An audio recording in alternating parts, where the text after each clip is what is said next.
कैसे हैं आप सब। उम्मीद करती हूँ आप लोग अच्छे होंगे। आज आपकी वर्कशीट नंबर 8 आई है। ये आपकी मैथ्स की वर्कशीट है, इसे लेबल कर लीजिए क्योंकि ये मैथ्स की है तो इंग्लिश मीडियम और हिंदी मीडियम दोनों में मैं बनाऊंगी। तो डेट डाल लीजिए, क्लास, सब्जेक्ट, अपना नाम, अपने टीचर का नाम लिख लेंगे। जब आप क्लास लिखेंगे तो अपना सेक्शन भी लिख लेंगे। अब आज हम क्या पढ़ने वाले हैं, let's play the game of age. आज हम लोग उम्र का गेम खेलेंगे। तो देखते हैं इसमें हम कैसे खेलेंगे। यहाँ देखिए आपको column A, column B, column C और कॉलम डी दिया गया है ना। हर किसी में अलग अलग नंबर दिए गए हैं, ये भी आप देख पा रहे होंगे। तो अब इसे खेलेंगे कैसे, तो देखिए यहाँ लिखा है लेट्स अंडरस्टैंड। समझने की कोशिश करते हैं कैसे खेलेंगे। तो नंबर 1 दिया गया है, Mohan's age is in column A and column D but not in column B and column C. यानी मोहन की जो उम्र है वो कॉलम ए और कॉलम डी में तो है लेकिन बी और सी में नहीं है। अब ज़रा बताइए मोहन की एज क्या हुई। तो देखिए यही उन्होंने आंसर दे दिया है कि मोहन की जो एज है वो 9 साल हुई। कैसे हुई ज़रा देखिए। अब आप देखेंगे डी में आपको 9 मिलेगा और 9 आपको ए में भी मिल जाएगा, लेकिन बी और सी में आपको ये 9 नहीं मिलेगा। तो इससे हमें क्या पता चलता है कि मोहन की जो एज है वो 9 साल है और इसके अलावा ऐसा कोई डिजिट नहीं होगी जो इन दोनों में हो। ठीक है, क्योंकि अगर देखिए आप कहते हैं मैम इसमें 11 है और इसमें भी 11 है, तो ठीक बात है, दोनों में 11 है, लेकिन वो 11 आपको बी में भी मिल रहा है ना। तो इसलिए तो मना करा है कि बी में नहीं है। या अगर आप कहें 13 तो कहें मैम इसमें भी 13 है, इसमें भी 13 है, तो आप देखेंगे 13 इसमें भी है, तो इसलिए तो मना करा है कि वो सी में भी नहीं है।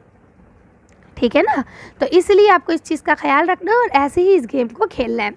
अब आपको देखिए नेक्स्ट क्वेश्चन यहाँ पे दिया गया है, खुद ही से उन्होंने आंसर भी दिया है, लेकिन देखिए क्या लिखा है, Ruhi age in column B only. यानी रूही की जो एज है वो सिर्फ और सिर्फ कॉलम बी में है।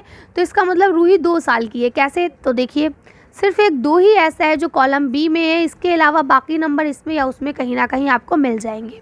ठीक है, जैसे 3 तो देखिए 3 आपको कॉलम ए में मिल जाएगा, 6 आपको कॉलम बी सी में मिल जाएगा, 7 आपको तीनों में मिल रहा है। समझ रहे हैं। तो इस तरह से सिर्फ आपका कॉलम बी में 2 ही ऐसा नंबर है जो और किसी में नहीं है। सेम इसी तरह से आपको तीसरा क्वेश्चन लिखा है, Taranjot age is in column A, B and D. Taranjot की जो उम्र है वो कॉलम ए में भी है, बी में भी है और डी में भी है, लेकिन not in C column, C column में नहीं है। तो बताइए तरनजोत की एज कितनी हुई। तो इन्होंने बताया कि तरनजोत 11 साल की हुई। अब कैसे हुई चलिए देखते हैं। तो आपको बताया ए में है, बी में है और डी में है। तो देखिए ए में है, बी में है और डी में है लेकिन सी में 11 नहीं है। कर लेंगे आप।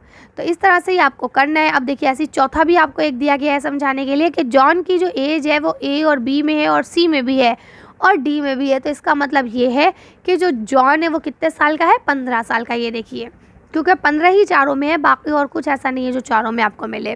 ठीक, तो अब यहाँ आपको क्वेश्चंस दिए गए हैं, लेट्स डू करके देखते हैं।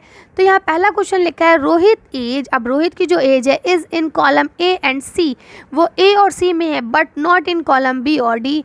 तो बी और डी में नहीं है। तो बताइए रोहन की एज क्या हुई। तो ए और सी में है, तो चलिए देखते हैं। अब देखिए सी में 4 है, ए में नहीं है, सी में 5 है, ए में भी 5 है। ठीक है, अब आपको ये भी देखना होता है कि 5 इसमें से तो कहीं नहीं है ना। तो इसका मतलब ये है कि ए में भी 5 है और सी में भी 5 है और इसमें 5 नहीं है।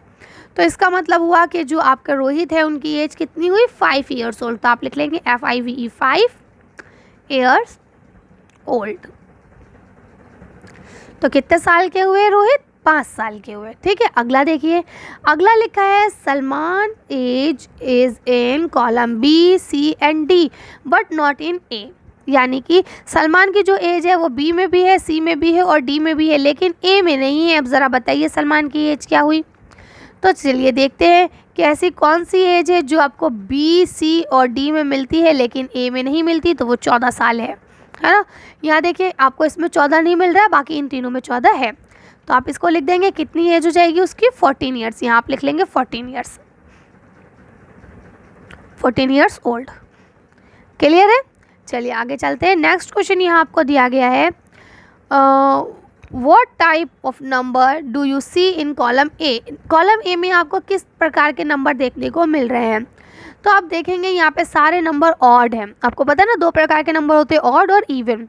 ऑड नंबर वो होते हैं जो 2 के टेबल से डिवाइड नहीं होते हैं, जबकि इवन नंबर कौन से होते हैं, जो 2 के टेबल से डिवाइड हो जाते हैं। तो देखिए यहाँ आपको जितने भी नंबर दिए गए हैं उनमें से कोई भी ऐसा नंबर नहीं है जो 2 के टेबल से आप डिवाइड कर सकें। तो आप इसका आंसर क्या लिखेंगे कि कौन से टाइप के नंबर आपको मिल रहे हैं, तो आप लिखेंगे odd numbers, NUMBERS numbers, odd numbers. Clear है। अगला क्वेश्चन क्या लिखा है, पढ़ते हैं। तो यह लिखा है try to find out age of your younger brother sister और फ्रेंड यूजिंग अबव टेबल। अब आपको क्या करना है, इसी टेबल को यूज़ करके अपने भाई बहन दोस्त उनकी एज का भी पता लगाना है।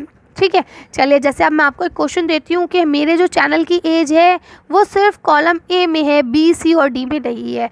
अब ज़रा पता लगाइए कि मेरे चैनल की क्या एज है। ठीक है, अब ज़रा आप लोग मुझे कमेंट करके बताएंगे। सेम इसी तरह से आप क्वेश्चन अपने भाइयों से बहनों से भी पूछ सकते हैं उनकी एज के बारे में। और आपको बस ये करना है, ये वाला क्वेश्चन आपको कॉपी पे नहीं लिखना है, बस आपको इसे खेल खेल में खेल के देखना है। ठीक है, ये 3 क्वेश्चन आपको कॉपी में करने थे जो मैंने आपको करवा दिए। चलिए तो आज की वर्कशीट को ये खत्म करते हैं। आज की वीडियो में बस इतना ही। अगर आपको हमारी वीडियो पसंद आई हो तो प्लीज़ इसे लाइक और शेयर करें। अगर अभी तक आपने हमारे चैनल को सब्सक्राइब नहीं किया तो प्लीज़ हमारे चैनल को सब्सक्राइब करें। Thank you for watching.